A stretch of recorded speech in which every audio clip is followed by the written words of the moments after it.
Thank you, Deputy. I'll be seated. Ms. Jones-Brown, do you still need this? I'm going to use it. Okay. All right, anybody have anything they need to report? Perfect. Your next witness? Calls Detective Aaron Tonelli.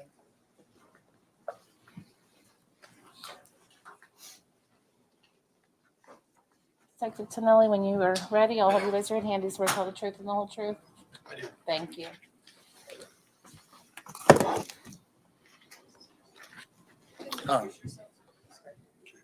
Yes, I know it's still warm in here. They say they're working on it. If anybody needs to take their jacket off or anything, of course, feel free to do so. Thank you, Your Honor.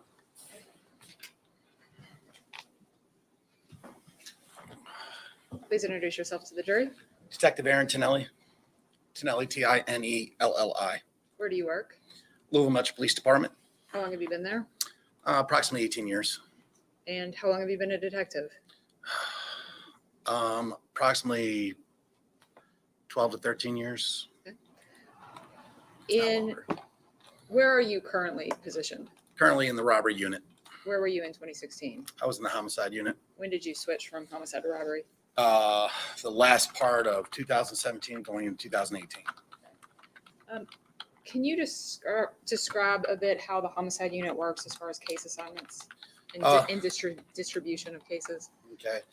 So at that time we had, it seemed like a large unit, but it really wasn't. It was like 24, 25 detectives somewhere in there. But it was kind of split down the middle. Part of it was non-fatal shooting. The other half was what we call the fresh side or the homicide side.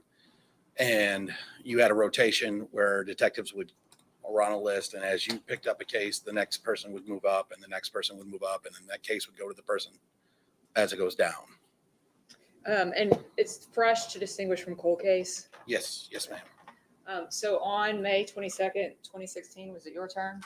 Yes, it was. And do you do all the work on the case by yourself? No. Okay. How do you all decide who pitches in to help? It's all hands kind of evolution, basically. Yes, there's a lead detective. And yes, that lead detective is what I'm doing today, trying to explain the case the best they possibly can so that you can understand the functions of it. But while you're investigating, everybody that's available that can help and does contribute to the case. And do you have supervisors within the unit? Who was your supervisor? My supervisor on that day was, at the time, Sergeant Donald Burbrink. And then who was his supervisor? Lieutenant Kessinger. And is he in charge of all of homicide? Yes. Okay. So what happened on May 22nd that alerted you to the existence of this case? I received a phone call from Sergeant Burbrink that we had a homicide in the 4,000 block of Road Park and that I was to respond to that location. And how did Sergeant Burbrink know about the homicide? I believe he was notified by Detective Vance. What happened what time did police find out about this case? I believe we were notified at 12:10 in the afternoon. And what time did you get there? Around 12:45. Okay. What did you do at the scene? As soon as I got to the scene, I can I refer to my notes? Well, thanks. If need be, I don't need it. Yeah, if you can't remember something in particular. Thank you. First thing I did is I got to the scene and I spoke to Detective Vance and Sergeant Burbrink about what we were actually looking at and what we had before us. And go ahead, sorry. Oh, and other detectives that were there, trying to understand the totality of the circumstances walking into a situation like that. What did you notice about the neighborhood? Well, it was residential houses all around. There were some kids playing on the other side of the alley. Just a residential area. Did the house appear where the bodies were found? Did that house appear to be occupied? No, the house appeared to be vacant. The grass was overgrown, front and rear. Boards were on the windows. And how did police? Do you know how police even knew those bodies were there? They got a dispatched run to the location being notified by a individual in the area. Who do you all involve another agency when there's a death? Yes. And who is that? Well, in this situation, obviously we notify the coroner's office because they have to respond. And we, the people on scene before Detective Vance, I believe called for arson because there were signs of burning and so forth. We also notify CSU. We also notify, the coroner notifies TIES. And TIES is the transport agency we heard about earlier. Yes, ma'am. So how many personnel from all of these agencies ended up on the scene, would you say? Oh, I couldn't guess, but a lot. What did you note about the bodies? Upon approaching the children, first thing we noticed is that they were laid out.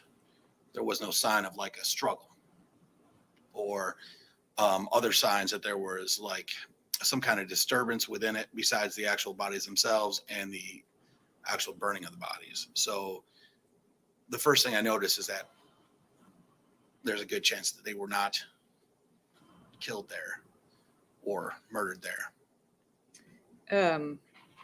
Did you have any way to identify them at that time? No, we did not. Did you or other detectives search the neighborhood for any clues? Yeah, other detectives canvassed the neighborhood, talked to individuals in the neighborhood,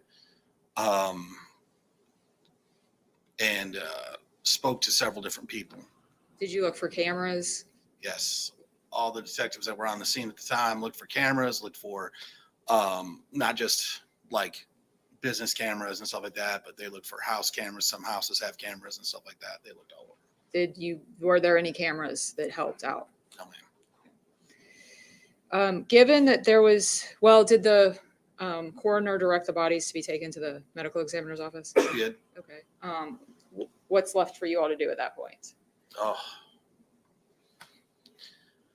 Well, at that point, since we have unidentified victims, our job is to gather as much information as we possibly can. Detective Vance was going to handle the scene investigation. Other detectives were canvassing. I was trying to organize the situation, and we were trying to, in any way, shape, or form, identify these two kids that were in the back of this house that were murdered. Does LMPD have a unit that deals with missing people? Yes. I contacted Detective Hogan, who was at the time in the missing persons unit. I instructed her to go through missing persons, go through the database, the local database, the national database, to try to help to identify or get some kind of parameters with the visual inspection of the two kids. So you're looking at these two children and you're trying to guess age, you're trying to guess weight, you're trying to guess all these things to give her as much information so that she can go to these databases and try to get you a range of possibilities, which is extremely difficult. At that time, did you all identify any possible people they could be? A list was started, and I know that she gathered that information, but not on that day. It wasn't until the next morning that we got that list. Okay. So the next day, did you attend the autopsies? I did. And what did you observe at the autopsies?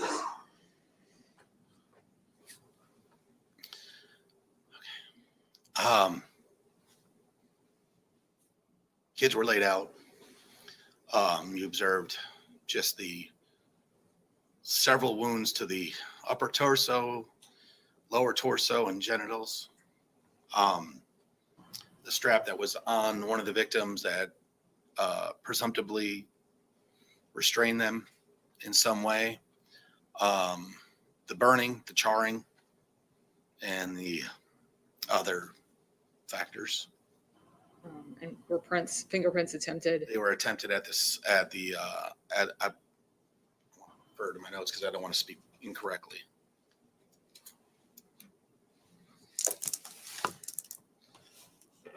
I believe fingerprints were attempted at the scene and again at the autopsy only because the fingers were charred so badly. So I do not want to misspeak about that, but I believe it was attempted at both locations. Did you come up with another idea for identifying them? Yes. So anytime you have a child that's been, there's the possibility of them being fingerprinted it's minute. So I came up with the idea that we would contact one of our CSU techs that was also a forensic artist. That's CSU tech Erin Wright. And I asked her if she could do a rendering of the two kids so that if we had to put that on the news or someplace else to have the community help us identify these kids, that we could use them. She agreed, and we took photographs of the kids as they were, and she began her renderings. Why couldn't you just put the photographs on the news? Nobody needs to see that on the news. If that's your child. To see that for the first time would be, I'm a dad. That would be devastating. I couldn't do that. Were the sketches put on the news? Yes. And did that result in any leads? Yes, actually did. Excuse me. The next day, the 24th, we gathered together in the office to come up with because we still hadn't identified the bodies. And we came up with a game plan. And one of the things that came up with was the fact that we had gotten a tip from Olmsted Middle School that the assistant principal thought she knew who the kids were from the renderings that we had placed on the news. So with that being said, she gave Detective Spaulding the information, and Detective Spaulding went to the school, and me and Sergeant Burbrink went to the location that was given to her by the assistant principal at the school. A location, do you mean address of the children? Yes. Okay. Where they lived. And what was that address? I know it by heart, but unfortunately I'm a little, I apologize.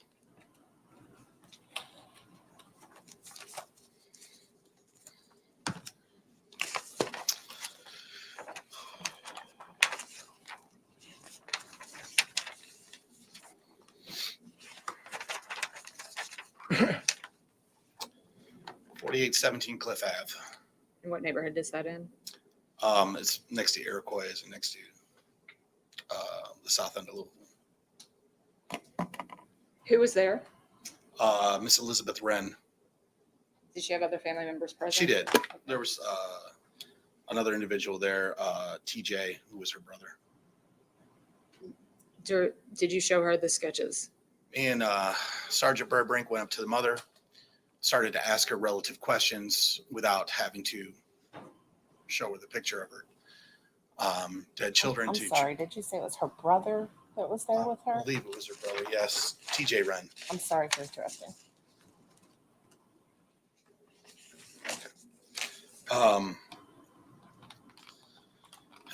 So once we got the feeling that this could possibly be the mom, I asked Sergeant Burbrink if I could show a picture, an actual photo of the deceased child, and she was able to positively identify her children.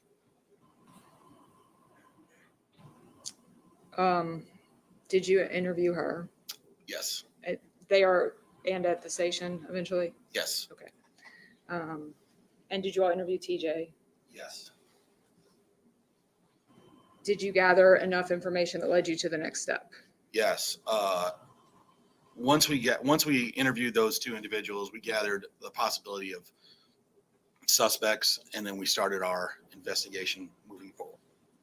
And this is when things started to move very quickly. So where was the first place you headed? The first place we went to was to Brice Rhodes' residence to confirm the location of 763 North Height, which we at the time didn't know, but the brother of Elizabeth Wren, TJ, was able to show us the location. And is that what Sergeant Vance testified about earlier? Yes. Okay. Were you with Sergeant Vance? No, I was not. Were you still with Elizabeth Wren? Yes. Okay. What's going on where you are? Okay. So where we're at, we're trying to gather as much information as we can. We're also did a consent search of the location to see if there was any possible evidence located at the house. Did you locate anything? No. Go Oh, on. I'm sorry. And trying to organize that and then informing other detectives of what we had at that location and that we have confirmed the identity of the two children. So then we move to canvassing, talking to people and trying to get as much information as we could and gather that. Okay, so Sergeant Vance heads over with TJ to Heights. Yes, ma'am. Are you all talking back and forth while this is going on? Now, me and Sergeant Vance are not talking. Sergeant Vance is talking to Sergeant Burbrink and stuff like that, only because I am more focused on the information that we're gathering at the house. And who were you with? I was with Sergeant Oh, who was I talking to, or who was I with? Well, who was present at the house with you and Elizabeth Wren? Oh, Sergeant Burbrink, and then we had other detectives that showed up. Okay. And as we heard earlier, Sergeant Vance was also with other people, correct? Yes. Were you notified that the defendant was picked up at the Speedway in Preston? Yes. Okay, what happens then? I leave the location that I'm at, which is on Cliff, and I head back to the office to help to orchestrate the interview. And we'll get to that in a second. What did Miss Wren give you information about her son's phone? Yes, she did. One of the questions we asked, which would be a question you would ask any parent, is why didn't you file a missing persons or contact the police? And she had stated that she had been in contact with one of their friends, and their friends had said that they were out to the store and he was using their phone to call when they get back. And that information led us to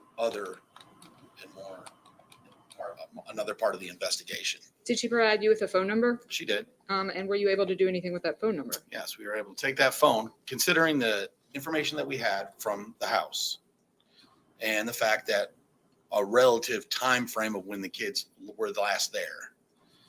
We took that phone number and we used that phone number and the assistance of the U.S. Marshals to start pinging that phone and finding out where its location was. Did the marshals figure that out? They did. And is that what Sergeant Vance testified to about going to the location and finding the phone with Mr. Carter? Yes. Did you know what car the defendant was stopped in? Yes. And how did that lead in? What did you investigate there with the car? Well, the black Dodge Charger, what he was stopped in, that information led us to holding that vehicle and using it and searching it and trying to gather evidence from it. And did you know initially whether that was his car or not? Not initially. Once we ran it and we understood that it was a rental, then we took that information, found out who the rental party was, and then we passed that information on to other detectives, and they located that individual, Mr. Christopher Jensen. And is that what Detective Rutherford testified about the direction he took on the case? Yes, ma'am. Okay.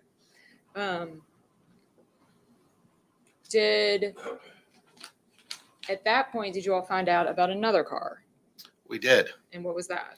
That was the Mazda 3, blue Mazda 3. And is that what Mr. Jensen talked about providing? Yes. Was that car also located and held? Yes. Is all of this going on at the same time? Yes. Okay. And where are you? Oh, now I am back at the office because we have got Mr. Rhodes in custody, and I am preparing to go forward with that part of the investigation. So did you interview him? Yes. And was that interview recorded? Yes. And is this all happening on May 24th? So Yes. Your Honor, the Commonwealth moves to admit and play the interview of the defendant as Exhibit 177. Any objection? No objection. All right, go ahead, Ms. Jones-Brown.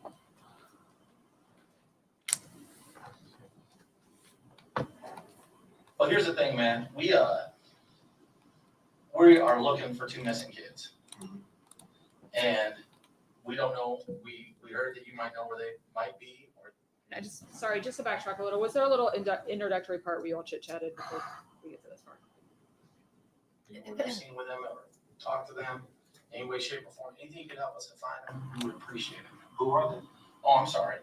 I'm sorry, man. Brice And who else? and Larry. Ah, I know them. Yeah. Have you seen them lately? No, I haven't seen them about a week. You haven't seen them in a week? Yeah, I ain't seen them about a week. And try to the best you can, because we're trying to track these kids down. When was the last time that you've ever seen them, or was it? Oh, probably at Circle K or riding down Taylor. Like, I see them like through the neighborhood. Because I got a girl that stays in the South area. And I might see them out playing basketball and stuff like that. Circle K on Taylor? Yeah, kind of by Circle K. And man, I know like we're trying to throw this on you like all of a sudden, but like ballpark time when that was? Probably around 4 or 5 o'clock. What day is that? Probably like, what's the day? Today is Tuesday. I don't know, probably around last Tuesday, to be honest. Tuesday or Wednesday. Not trying to lie, probably around Tuesday or Wednesday. And we're talking 4 or 5 p.m. Yeah. Tuesday or Wednesday. Last. Yeah, I always see like a bunch of them walk through the neighborhood because everybody goes to Wyandotte Park, right? Plays basketball.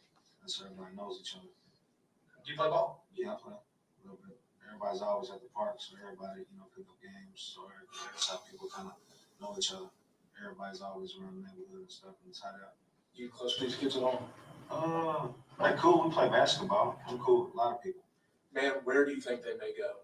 Where would you think that they could possibly? Do you know any friends? To be honest, outside of that, I mean, everybody's cool, but I don't know. It's like everybody's cool to a lot of people. It's like damn near 50 to 100 people. Everybody's cool. Like people hang with different. One day, me and you might hang and play basketball. Next day, I might not see you for a week, and like I don't know. Well, let me ask you this: how tight were you with them? Did you hang out with them on a regular basis? That was cool. Yeah, we hung at different times. Different times. All right. Did Went to the park, play basketball. Might go out to eat or something. That was cool. Ladies. any girls that are interested? Any girls that they know? He had a lot of female friends, to be honest. Which one? I guess both of them. Well, Yeah, I mean, I was at the park. I seen a lot of people, a lot of different females and stuff. I mean, everybody was cool. It was like it's a big neighborhood. Everybody hangs with everybody. Everybody's cool. Nobody in particular they were dating. I don't really like this business. You know what I mean? did he ever hang out with any particular people there? Like any certain people that he that they other guys that you might know that they might hang out with more often than you? Some dude named Joe that hung out with a lot. Joe? Yeah. Anything other than Joe, like a street name or anything? No, that's it. For real. Black male, white male. Black man. About 24, 25. So they were hanging with like kind of an older group. Like, yeah, different people. Because how old are you? I'm 25. Does Joe drive a car? No, I just hear him always be like, I'm with Joe or this or that. I never really ask questions. Like, people don't really get people's business. Like, that's like you fuck with a girl. Oh, what she look like? No, like, why? Who you with? No, I don't really ask questions. I got you. Have you ever seen, do you know Joe at all? Nah. Not tight with him at all. No, I don't really know who he is. I just hear about him with different people and, just everybody, it's all kind of people. People hang with different people, Did they ever talk about going to any other parks? Just wind up. No other parks? And that's the only one that basketball for. Do you know what school they went to or anything like that? No. You know their family? Yeah, I know their uncle. I know their mother. I'm cool with their uncle and mother. I used to date their mother, probably like last summer. Used to talk to her and stuff. Not date her, but like just kind of like Hang out. Yeah, hang out with her, go to the get something to eat or something. But we just quit talking. I mean, I heard it. Then I just see them at the basketball courts and stuff like that. But everybody's friends. everybody was friends. Have you ever been to their house? Have you ever been? Yeah, I've been to the house. Yeah. Because I mean, you hung out with their mom. Yeah, of course. Yeah, I've been there. When was the last time? It's on Cliff. What'd you say? When was the last time you were at their house? Probably like Tuesday or something. Tuesday, Wednesday. So like around the last time you saw him? Yeah, around last time I saw him. Let me ask you this. Everything cool at home life for him, you think? Any concerns there? I believe their mother's on drugs now. You know, she's an alcoholic and she's on heroin. You know, So that's not cool. that's the only thing I know of. And I know they always like they're never home. They always run away. Not run away, but like they're never home. Every time I see them out, I could be riding down Taylor or, early in the morning, what y'all doing? Why ain't y'all at school? Nothing like that. That's as far as I know. I don't really go over like that. So did you, has anybody said anything about him, anything like that, around the neighborhood? Actually, TJ, he texted my phone today. Their uncle. Yeah. Talking about, he's like, something about they're dead or something like that. And I'm like, I text him, like, are you joking? You know what I'm saying? And he never texted me back. No, actually, he's like, I'm like, are you joking? Like, then I called him, he didn't answer, but I'm thinking, like, I don't know, did they run away or like what happened? I'm trying to call him, figure out what's going on. Yeah, we're still trying to figure it out, man. We're still Like, I trying to don't know. I tried to get in touch with him, but I couldn't. He didn't ever call me back. But, Did you, have you, I mean, rack your brain, man. Is there anybody that they would hang out with that you would know? they hang out with a lot of people. I mean, on a regular basis, it's not like, the difference between a friend, associate and a friend, right? Yeah. Associate is somebody you say hi to on the To street. be honest, they was in the gang, and I don't know. They hung out with different crowds. What gang were they in? I don't really know because I don't really ask them, but I knew they was because the people they hung with and different type of crowds and things they used to say and stuff like that. At the basketball courts, there always be fights up there, with different people, a lot of drama at the basketball. Right, yeah. And me as an older person, y'all don't do that around here. Talking to all the young kids, all the people too. We come here to play basketball. All that negativity, y'all can take it around the corner somewhere, and there's a police station across the street. So we come here to play basketball. Man, I think you grew up in the area. No, I just. You're comfortable on the street. What's that mean? You're comfortable on the street. Like, you're street smart. Right? What's that mean, man? man, you don't talk to people about stuff when you don't got that kind of relationship with them. Like, you can survive on the street, right? I guess. So, we got gangs, that people are in, the kids are like, we're the new clique, but they're not really doing anything. Are they from the people that they were hanging out with, are you getting the impression that this was more serious, or there's a bunch of kids running around like, Fake. To be honest, fake I didn't gangsters. really. I just talked to mom last summer and stuff, and I never really did talk to them. And like as it got hot again, everybody be at the basketball court. It's like, oh hey, where y'all been at? You know what I'm saying? Because my mother broke up. We got into an argument, over. I guess she thought I was cheating on her or something like that. But it was nothing serious. Over some money, I think. And that was back last summer. You know what I'm saying? And so I seen them. You know what I'm saying? This summer, everybody's at the basketball. Hey, what you doing? Stuff. They hang with different people and stuff. I don't ever ask who's this and who's that. But Where'd you grow up at? I grew up down the market. Down on Market? Yeah. Is that your car? 17. What's that? Is that your car? Your No, truck? that's actually my friend's car. He just lets me get it whenever he's like going to work or he's going different places and stuff. He lets me get it. I didn't know, man. I was just asking. Is it a rental? I believe so. How long have you had the car? I just got it today, actually. Just got it today. Does it let you use it on a regular basis or no? Here and there. so you used that car before? Yeah, here and there. How long have you been using it? Just like today and a couple times last week. Different times. So, the way you say that kind of suggests that, you borrow, historically borrow cars from them. Has it been different cars? Not just that, he might get a rental or something, and I might, use one here and there. Okay. But you've only been using this car for a week and a half? Not just, yeah, probably, yeah, you can say that. Nah, probably like a month for real. Month? Yeah. Oh, okay.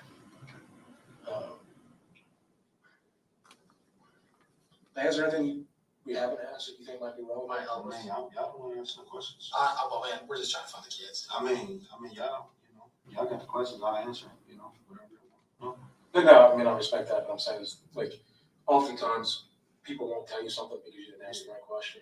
So is there something that we're not asking that, like, you think I maybe? mean, where they run away to, like, Well, if we do that, then we won't be here. yeah. You know what I'm saying? I mean, I wish I could help know what it was, All right, man. Well, we'll be back in. We'll figure out and we'll get you over to where you gotta be, all right? Appreciate that. Thanks, Brice. Appreciate it, man. Yeah. Hey, you want a water or anything? I'm all right. Bag of chips, anything? So, I'm cool, thank you. Did y'all leave at that point? Yes. And did you come back a few minutes later with a follow-up question? Yes.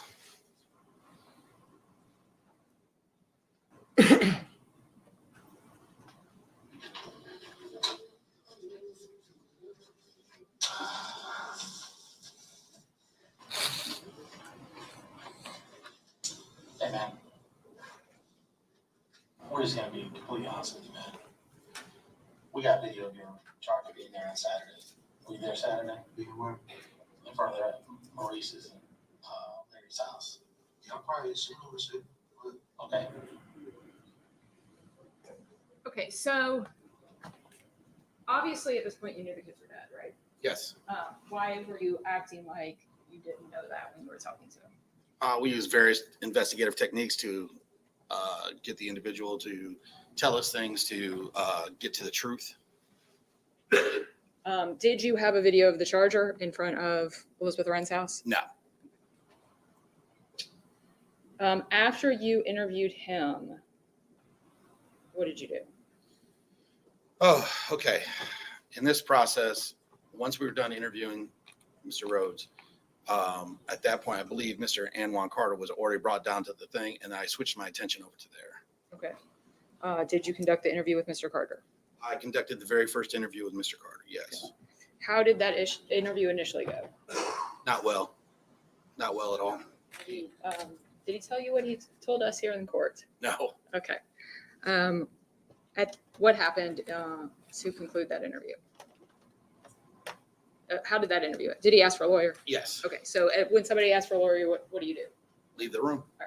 What happened next with him? He wanted to talk to his family. We let him talk to his family, And who was his family? his sister and his mom. Okay. And then the sister approached us and told us that he wanted to reinitiate and talk to us.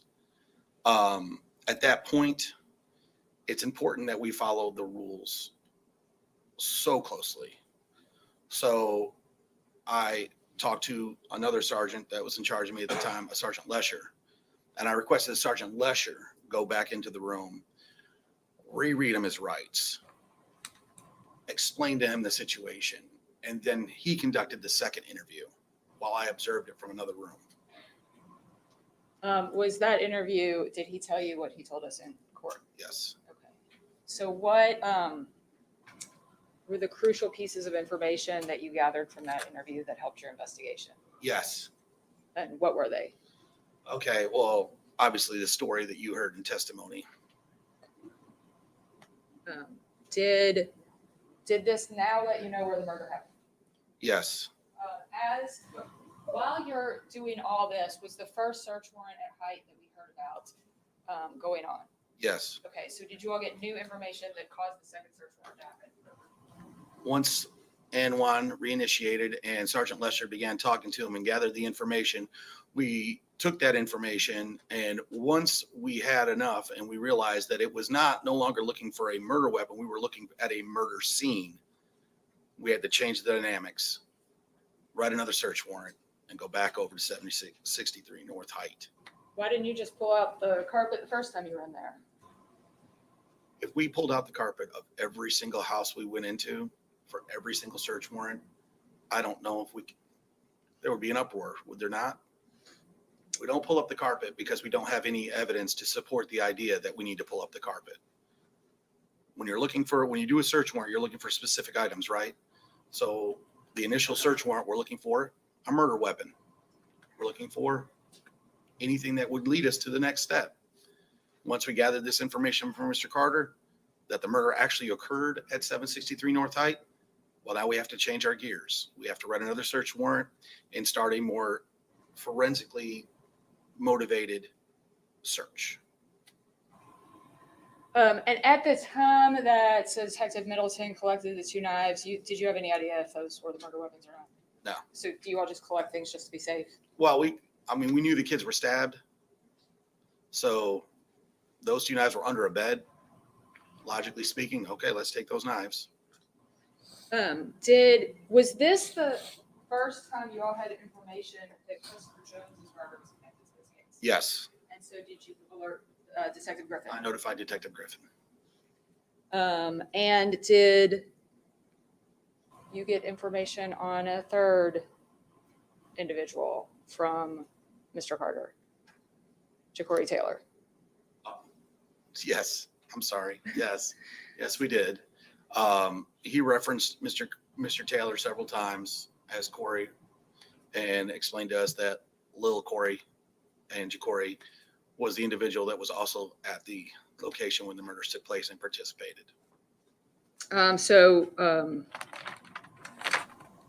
What did you do with that information? Detectives went out. Actually, Oh no, you guys. This is from what? Friday.